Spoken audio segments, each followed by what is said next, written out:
iniciando então o programa, é o 6º programa do TRT Minas Gerais Convida, TRT-MG, e hoje a gente está recebendo aqui a presença de uma pessoa muito querida para mim, um colega de várias plagas, né, Antônio? Da UFMG, também colega de concurso, colega da magistratura.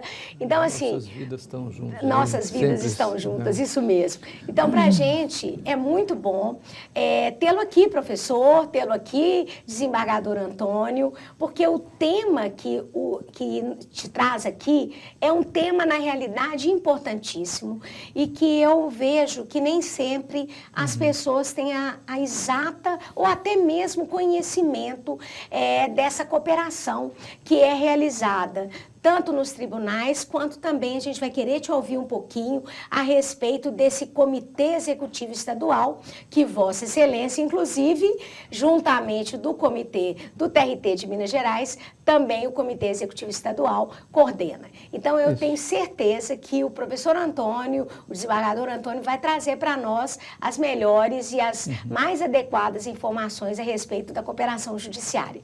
Seja muito bem-vindo, é uma alegria a gente receber o professor aqui. Da minha parte também, muito obrigada, Adriana, muita satisfação estar aqui no seu programa TRT Convida. Ai, que bom. Realmente, eu compartilho da sua análise de que a cooperação judiciária, a meu ver, que estou nisso há pelo menos uns 10 a 12 anos. 10 anos, né? Penso que é uma transformação profunda na administração da justiça.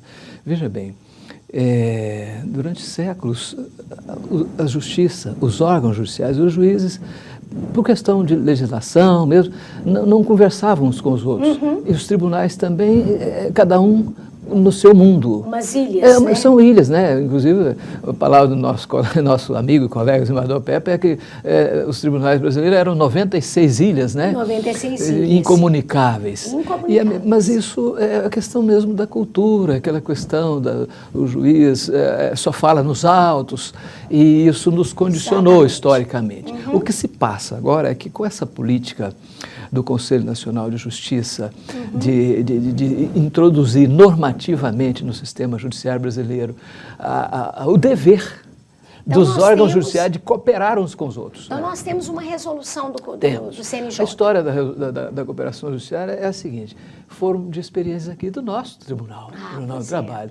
Nós tínhamos aqui reuniões com os juízes para tratar de procedimento, uniformizar procedimento, estudar aquela questão, porque uma vara às vezes marca a instrução para 2 anos, 3 anos, uma outra está com 1 ano. Então, essa troca de experiência ela foi protagonizada por um dos nossos presidentes, na época o presidente Lobato e tal. Dali surgiu uma reunião, isso surgiu o nosso sistema Singespa, né, um espaço para os juízes conversarem. Mas o nosso desembargador, hoje aposentado, o Pepe, o desembargador Zé Eduardo, para nós mais íntimo, Pepe, ele foi assessor da presidência do Supremo Tribunal Federal naquela época, isso por volta de 2010, uns 10, 12 anos atrás. Nossa, então são 15 anos. E aí ele teve um insight muito importante e com isso ele contribuiu extraordinariamente para a administração da justiça. Por quê? Ele estudou na Europa, viu lá a cooperação entre os tribunais dos países europeus. Ele falou, poxa vida, isso pode dar certo. Porque nós temos 96 ilhas no Brasil. Então, o que ele, no insight dele? Ele pensou, vou propor aqui uma recomendação ao presidente, uma minuta de recomendação, para ver se o presidente do Conselho Nacional de Justiça acolhe ou não. Era o César Peluso, né? Era o ministro César Peluso. E então, essa condição, essa coincidência de ser juiz auxiliar da presidência lá no Conselho Nacional de Justiça e essa experiência daqui e a visão europeia, quando ele estudou lá, teve um ensaio.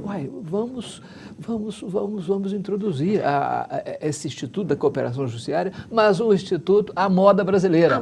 Um instituto, nós chamamos assim, tupiniquinha, claro, né? E muito original. E aí ele não há equivalente assim internamente que a gente tenha conhecimento no mundo, né? Então, com esse insight foi introduzido inicialmente em 2010, 2010, a recomendação 38.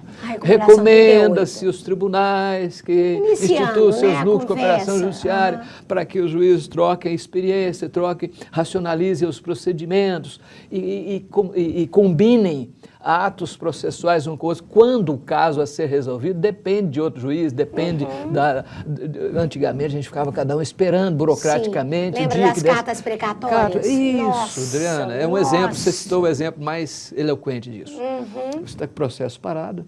Processo parado, Você já deve ter tido precatório. Uma vez eu tive uma para São Paulo que durou 2 anos. 2 anos. Parar o processo, né? E quando não voltava, com o juiz dizendo que entendia que tinha que ter o depoimento pessoal, em Minas Gerais a grande maioria entendia que isso só seria feito quando retornasse, voltava sem cumprimento. Então, quer dizer, você tinha vários entraves, né? Entraves que podem ser resolvidos com conversa, né? Esse é um exemplo muito simples, que dá uma ideia do que é a cooperação judiciária no processo. Depois tem a outra dimensão que é fora do processo. Vamos começar. Fazendo questão de escutar. E nós temos atos processuais em situações muito complexas. Eu posso contar algum depois. Mas esse, por exemplo, da carta precatória, antigamente mandava uma carta. Agora não. Pela resolução, o juiz pode formular um pedido de cooperação direto ao juiz da outra localidade. Olha, senhor juiz, eu preciso aqui de praticar um ato processual, ouvir uma testemunha ou fazer uma notificação, uma intimação, uma penhora, uma citação. Você pode cooperar comigo? E ele tem o dever de cooperar. Então, ele manda os dados e o juiz imediatamente manda cumprir o ato e dá a resposta para o juiz solicitante, vamos dizer, o cooperado. Olha que maravilha, Isso, né? com poucos dias, semanas, você resolve uma situação dessa que às vezes pode ir meses, e nós temos casos na nossa história de durar anos o cumprimento da anos, com certeza. Aí da recomendação virou uma resolução? É interessante que isso é uma peregrinação, Imagino. doutora Adriana, porque, veja bem, isso estava muito distante da nossa cultura, dessa questão. O juiz fala no processo e às vezes, propor uma concertação ou combinar um ato conjunto com o juiz seria até uma afronta. Você tem interesse nisso? Isso, exatamente. Por que você está fazendo isso, né? Exato. Que não seja prestar uma melhor jurisdição, uma melhor administração de justiça, como você disse. Então, o conselheiro à época, que entusiasmado com isso, que é o Nelson, do conselheiro Nelson, que era do Tribunal do Rio de Janeiro, também muito conhecido do PEP lá, então juntou um grupo de magistrados brasileiros, umas 15, 20 pessoas, e viajamos, quem podia, quando ia, ora iam uns, ora iam outros, viajamos para todos os tribunais do Brasil, fazendo reuniões, mostrando a cooperação, essa possibilidade, e angariando o apoio desses tribunais. Também, ideias também. Isso é uma construção maravilhosa, conjunta, com continental. certeza. Nossa, que e aí, coisa na bem medida bolada, que os né? tribunais foram aderindo e viram, olha que coisa interessante, vieram novos conselheiros, por exemplo, o conselheiro Ney, continuou essas viagens. Sim. E depois deu uma paralisada, ficou uns 4 anos sem definição, porque nós tivemos 2 encontros de magistrados de cooperação, um no Rio e outro em São Paulo. De lá surgiu o Regulamento Geral da Rede Nacional de Cooperação Judiciária, que era a proposição de criar uma Rede Nacional de Cooperação. Estava até previsto na recomendação, mas isso ficou parado. Ficou parado uns 6 anos. Entendi. Em resumo, em 2020, já então, por na obra... pandemia. Na pandemia. Porque na pandemia. a necessidade apareceu um novo conselheiro, que é o conselheiro Mário Guerreiro. O Mário Guerreiro, que se interessou pelo projeto. Olha. E aí recomeçou novamente esse movimento todo. O comitê executivo, etc., reuniu-se e tudo mais, e fizeram a minuta da resolução. Da resolução, O grupo nosso de antigamente tive a oportunidade de participar de algumas reuniões e tal, mas o grupo oficial era esse do Comitê Executivo, e virou a minuta da Resolução 2020, que foi aprovada naquele ano pelo Conselho Nacional de Justiça. E aí sim, a cooperação judiciária se tornou uma política judiciária no sistema judiciário brasileiro.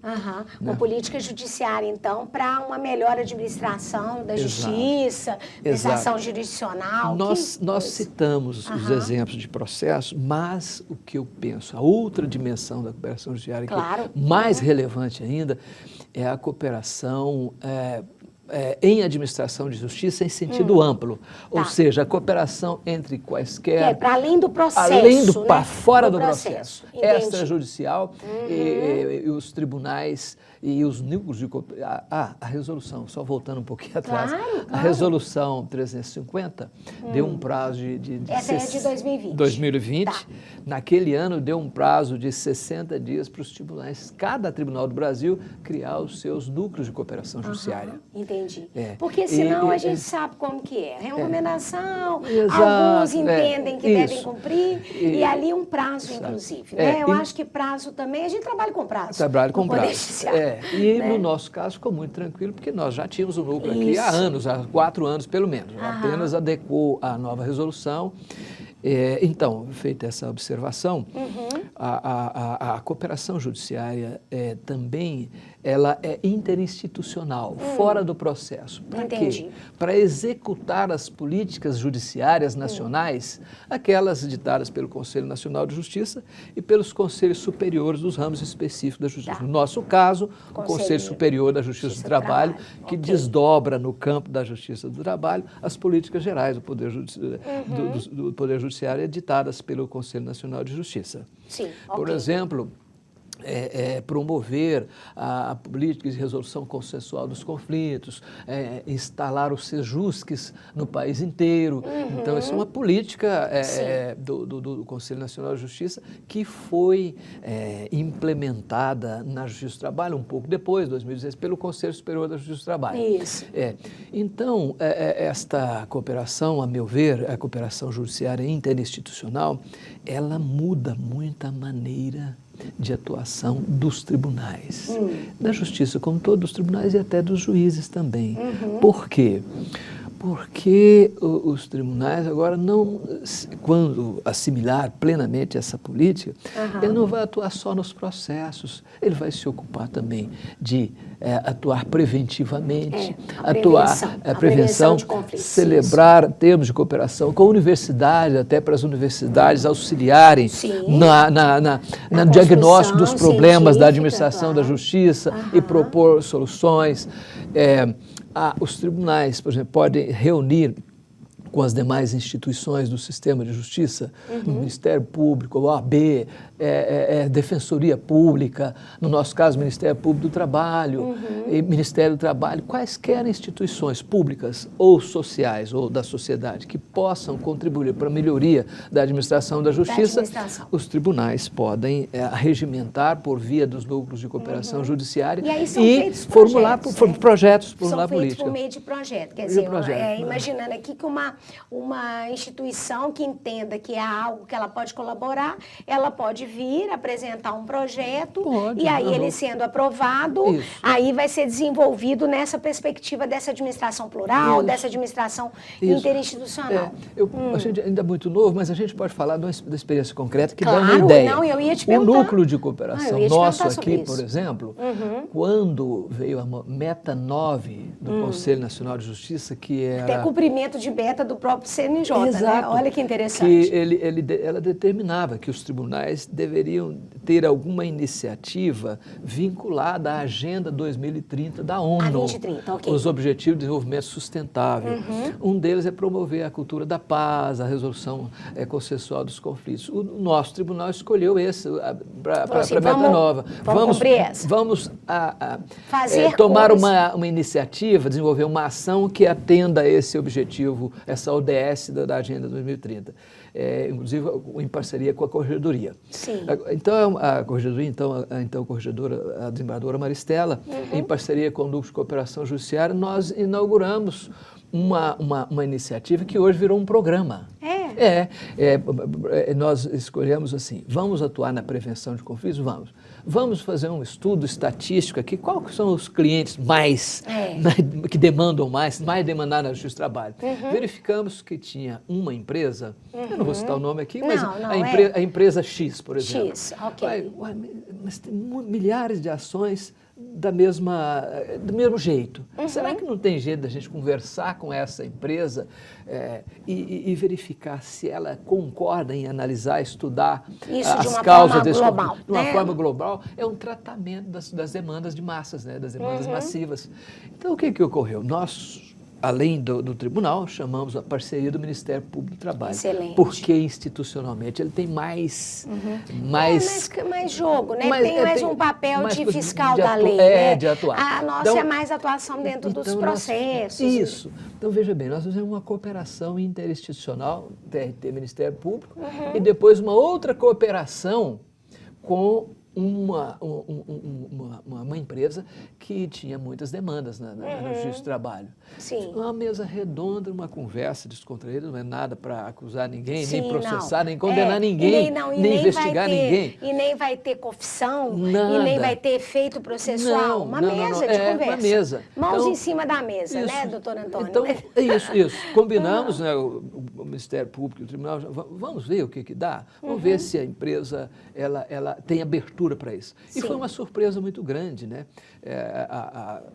Do desembargador Maristela, eu e outros colegas estavam nessa reunião e a empresa é uma empresa grande, próspera, mas de boa fé.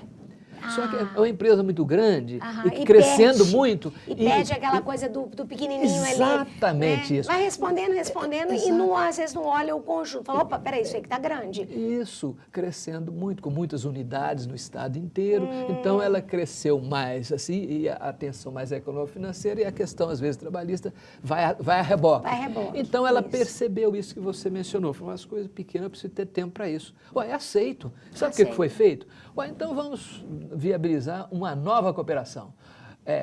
Trazer a universidade para pesquisar lá em loco onde é que está a origem dessas milhares de demandas. Olha, quer dizer, quase como se fosse uma inspeção judicial, exato, uma inspeção da cooperação. Isso, só que a visão acadêmica, de pesquisa. Sim, claro. Aí foi feito um termo de cooperação a 4 mãos. TRT, Ministério Público, Universidade e a empresa. E a boa vontade da empresa, a boa disposição e a boa fé demonstrada nas reuniões de cooperação nos deu ao Tribunal e ao Ministério Público a confiança de ir adiante. Continuar com aquelas tratativas. Exato. E chamamos pesquisadores da universidade e de tudo com bolsas. O Ministério Público levantou aqueles recursos, às vezes, de multa que tem. E é para isso, para melhorar as condições dos trabalhadores. Sem dúvida. E escolhemos um ponto de partida. Não conseguimos estudar tudo, mas vamos ver, qual que é mais grave lá? O que repete mais? Verificamos, exatamente. A pergunta foi essa.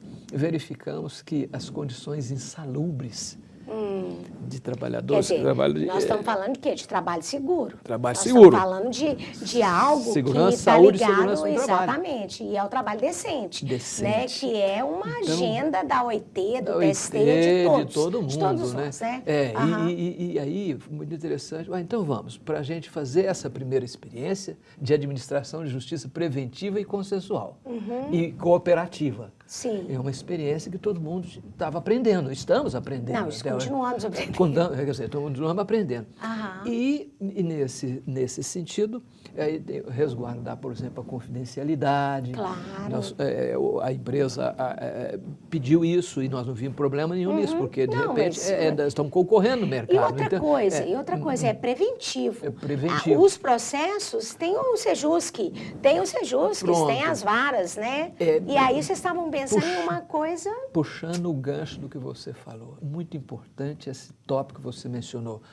Mas e o tribunal não vai julgar? Não. Ali, o núcleo de cooperação, ele não atua em processo. O magistrado de cooperação não está julgando processo, não está examinando um processo. Ele está dialogando em nome do tribunal com a sociedade, com as instituições do sistema de justiça para implementar uma política de administração de justiça. E ligado, igual você disse, à ODS. Uma ODS. Né? Uma agenda mundial de melhoria das instituições, inclusive das instituições instituições por isso de que tem justiça. sentido a confidencialidade para dar a segurança da empresa de abrir as porque- suas portas para a porque pesquisa. Tem mercado, tem ações, acionistas, Exato. concorrentes. Por exemplo, Isso a gente não pode deixar de reconhecer. E, Claro. por exemplo, o tribunal, nem o Ministério Público, pode usar dos dados levantados Não, na pesquisa nossa senhora. para juntar num processo, num inquérito. É igual a operação. mediação. Igualzinho. Igualzinho. Mediação é confidencial. Acabou. muito- Não tem negócio de, confessou isso na mediação. Não, ali é confidencial. Você fez uma né? comparação muito boa, igual a mediação. É. Né? O mediador ali, você não pode tirar dados ali. Não, ele não pode se virar testemunha. Exato. Então, Imagina. Adriana, avançando só para esse casinho, para contar esse caso, porque fica 2 casos contados, dá uma ideiazinha do que pode ser Sim. feito com a Conseguiram, administração. Antônio. Fizeram. Aí tá. Você falou que virou um programa. Assinado o termo de cooperação, os pesquisadores, então, com a equipe, foram a campo, levaram alguns meses, fizeram um relatório, quais as causas de tanta demanda em De insalubridade. É.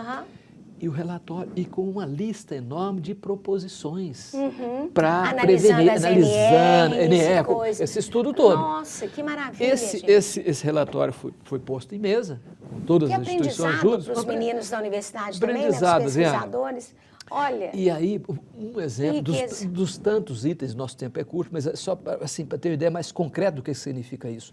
Um exemplo, foi apurado que, embora tivesse equipamento de proteção, era um só para todo mundo usar. Todo mundo. E aquele, por exemplo, um capote de usar, ficou sujo, encebado, Nossa. todo mundo usava, ninguém queria usava. usar. Exato, Então, o que exato. acontece? Você A tem que ter o seu a proposta limpinho. só, selecionar os trabalhadores que treinados vão exercer essa atividade e cada um tem o Isso. seu EPI exclusivo EPI, e exatamente. renovado com o tempo, com controles rigorosos. E Aceitou. fiscalização de quem está usando, porque às vezes também a pessoa compra, larga lá, e às vezes você tem uma cultura do cara, isso tá pesado, né? Ai, capacete pra quê? Exatamente. Mas hoje a gente vê na construção medida civil, dele. você passa, você vê todo mundo ali dentro de obra com capacete. Com Quer dizer, uma certeza. cultura, uma mudança de cultura, Com né, Antônio? certeza, com Ai, certeza. que parabéns, E aí, olha. para você ter uma ideia, a empresa criou um cargo para cuidar dessa parte da insalubridade, selecionar os trabalhadores que vão entrar numa câmara fria, por exemplo, organizar aquilo Olha, tudo, que interessante. juntamente com o técnico de segurança do trabalho. Enfim, ela aceitou, implementou tudo e pediu que o programa continuasse acompanhando a implementação, pela universidade, não nós, mas a universidade, para ajudar olha para você ver, e está nessa terceira fase. Olha que interessante. E isso, na fila estão outras 2 grandes empresas para isso, né? com atividades complexas e de grande porte. Sim. Devagar, com prudência e tudo mais, nós porque estamos. às vezes... Exatamente. Agora eu queria então é isso, Adriana. Não, mas sensacional esse exemplo aí, ainda mais na época da pandemia. Nossa, parabéns. Agora eu queria te ouvir também um pouquinho sobre o Comitê Executivo de Cooperação Judiciária.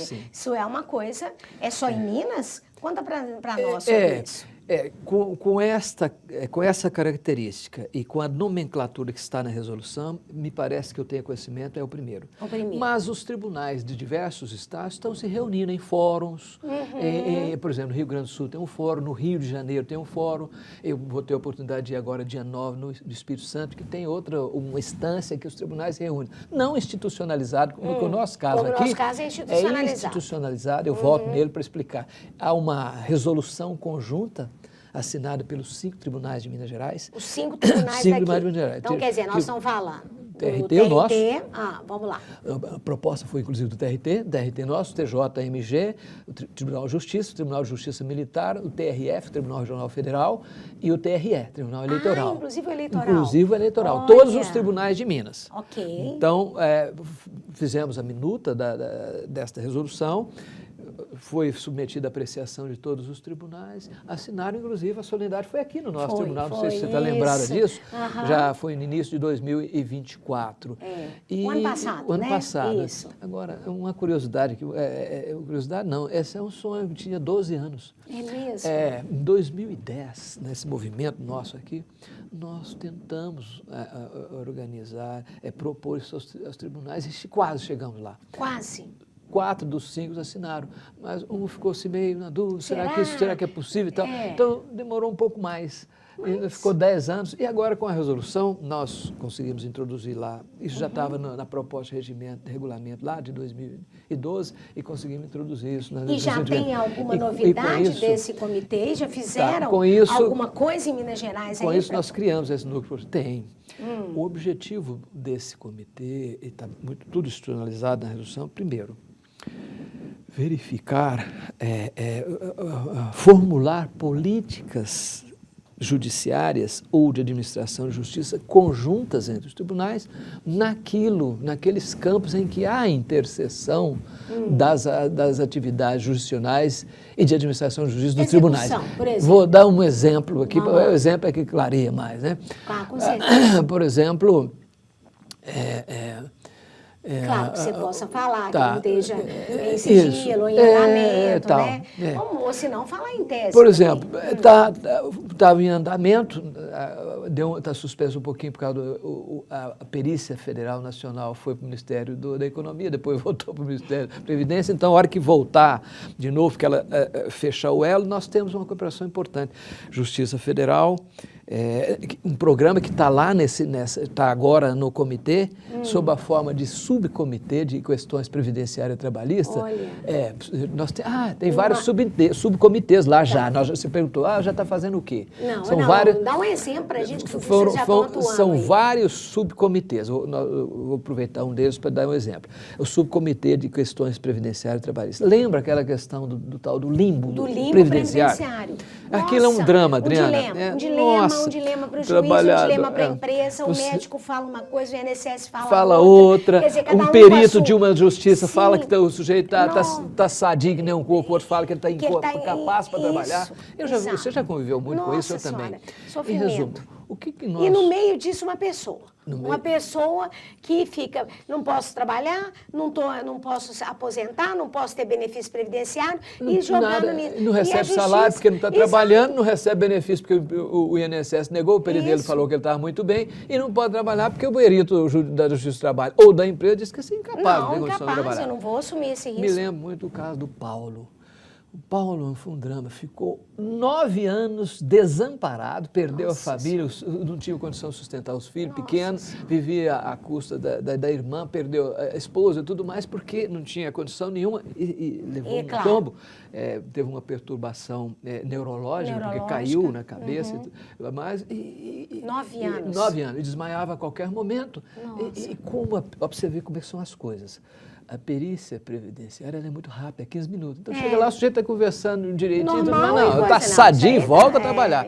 Mas ele vai na Justiça do Trabalho, o psiquiatra faz a perícia, não, você tem uma epilepsia decorrente desse tombo, desse abalo neurológico, e você não pode nem trabalhar, não pode andar sozinho, a irmã tinha que andar com mãos dadas. Como ele podia cair de novo. Como é que você disse que o Paulo está bom para trabalhar? Nunca. E aí, então, o que fizemos? Isso já nesse núcleo? Não, essa é uma experiência anterior que justificou... Não no comitê. Mas esse subcomitê vai apropriar dessa experiência e vamos tentar ampliar isso. Okay. Então, o que foi feito? Vamos trazer esses casos. Tinha um processo de Justiça do Trabalho, processo da Justiça Federal e um processo administrativo pedindo benefício previdenciário no INSS. Vamos fazer o seguinte, vamos juntar todo mundo? E no Sejus fizemos uma audiência com o juiz federal, a juíza Vânila veio, uma audiência nela participou o diretor executivo do INSS aqui de Minas Gerais. Para ele entender o que era aquilo. Termo de cooperação com os juízos onde andavam essas ações. Suspendemos um processo que estava para negar definitivamente o benefício previdenciário, porque já estava em nível de recurso e tal. Fizemos, aí suspendeu os processos, a cooperação judicial de novo. Um processo que ia eliminar a possibilidade de ele ter um benefício previdenciário foi suspenso por cooperação judiciária. Olha. Por acaso, fui eu quem fiz a ligação. Doutor, nós estamos tentando resolver isso aqui conjuntamente. Espera um pouquinho. Tem jeito de suspender aí para a gente ver como é que vão fazer com essas perícias contraditórias? Ele suspendeu na hora. Sabe o que fizemos? Também, né? Sim. Que colega também que entendeu que não era o voto dele, que ali você tinha uma forma de resolver aquilo de uma forma muito mais criativa e inteligente. Exato. Né? E aí vem o segundo passo. os peritos já tinham realizado, seus peritos já estavam no processo. Vamos chamar esses peritos aqui, vamos. Vamos fazer uma segunda perícia conjunta? Topa cooperar com as instituições? Perícia conjunta. Também. Na perícia. Nossa, que máximo. E os dois conversaram. Não, mas tem isso aqui, mas olha isso aqui. Chegaram à conclusão seguinte, todos os dois estavam certos, embora os resultados contraditórios. Por que estava certo? Porque o do INSS conheceu 15 minutos. O outro fotografia. Era aquela fotografia daquele minuto então, ali, né? Ali precisava de uma perícia psiquiátrica. Quando os dois trocaram essas informações, um que acompanhou 6 meses e o outro que fez isso, falaram, não, esse moço realmente fizeram um laudo conjunto, mudando o laudo, dizendo que o sujeito estava definitivamente incapaz. Resultado. Concedeu o benefício para ele. O diretor do INSS falou assim, manda ele a semana que vem que eu vou dar o benefício, porque esse aqui não tem jeito, tem que ter o direito. Tem. Justiça Federal. Arquivou o processo lá. Porque a Procuradoria da União... Desistiu do recurso. E fez uma proposta, me lembro direitinho, de R$80 mil gente, pelo período que ele ficou 9 anos sem nada. Nunca vi isso na minha vida. É porque perceberam uma injustiça grave. Olha que e aí, esse trabalhador simples, trabalhador braçado, nunca viu nem 10 mil reais pôde comprar sua casinha de certo. A Justiça do Trabalho ali resolveu o acerto trabalhista com a empresa e todo mundo, uma ata só, resolveu o problema. Então, essa experiência foi transportada para o subcomitê e o subcomitê vai dar andamento para institucionalizar. Tem uma Câmara, Câmara Interinstitucional de Questões Trabalhistas e Previdenciárias. Quem sabe a gente pode achar uma alternativa para essa questão do limbo. Exato, perfeito. Nossa. A gente fica entusiasmado, falar muito rápido, mas vê o que você acha relevante. Não, mas isso tudo é muito relevante, ao contrário. A gente só tem que te agradecer a sua presença aqui, esses esclarecimentos. Agora, eu vou querer depois te escutar mais um pouco, daqui a um tempo, né? Para que a gente possa, na verdade, conversar sobre esses outros subcomitês, essas outras experiências. Eu posso te adiantar, pelo menos o nome deles. Sim. O Subcomitê para Tratamento de Demandas Predatórias. Ok. Tem o Subcomitê de Saúde, que vai reunir essas questões de saúde.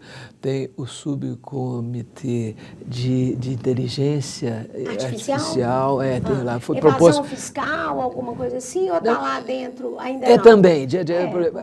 Isso foi uma proposta, observe, do Tribunal de Justiça Militar ao comitê. Quem coordena é um magistrado de lá. Cada subcomitê tem o seu coordenador e magistrado de todos os tribunais, em um grupo. E tem outros subcomitês lá, que agora, daqui a pouco eu lembro. Problema não. Professor Antônio, desembargador Antônio, nós temos que te agradecer a presença. Esperamos que tenha gostado, que possam vir outras vezes para conversar com a gente. Desembargadora Adriana, primeiro eu quero elogiar muito essa TRT Convida, porque é uma maneira de aproximar o tribunal da sociedade. E como você alertou, a gente falar a linguagem de quem não é da área, de quem não é, porque nós temos que conversar para fora e não para nós mesmos. Então eu fiquei muito feliz de participar e sobretudo o seu carisma de conversar com a gente, deixa a gente à vontade. Ai, a gente bom. fica. Tá Obrigada. Bom. De nada, obrigado.